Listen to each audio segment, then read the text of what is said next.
Après les violences du mois de novembre, nous avons voulu savoir comment les jeunes voyaient leur cité.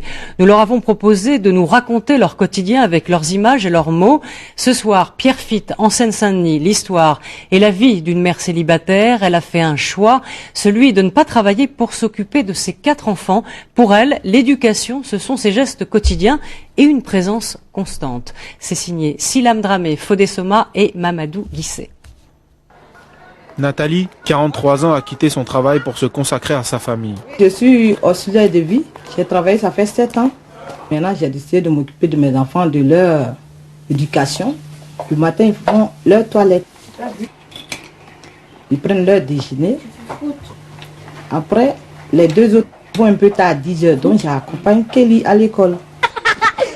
Maman de 4 enfants qu'elle élève seule, elle assume ce choix et le vit très bien. De retour à la maison, elle prépare le déjeuner pour ses enfants.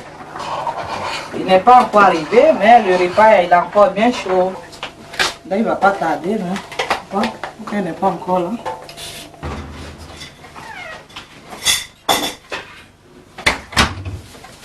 Oh.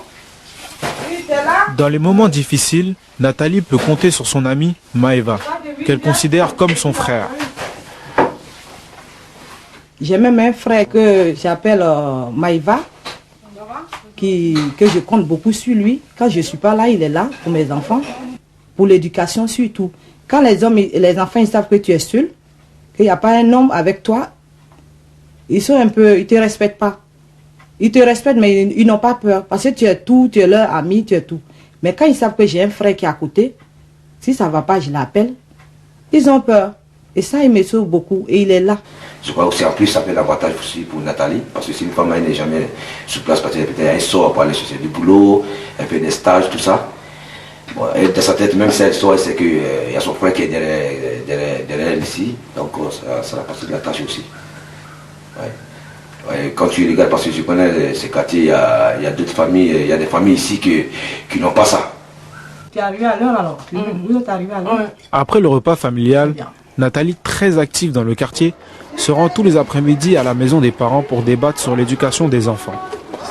Un échange s'engage avec d'autres parents de la cité. Être parent en banlieue, c'est un thème qui me choque un peu parce que pour moi, être parent, c'est universel.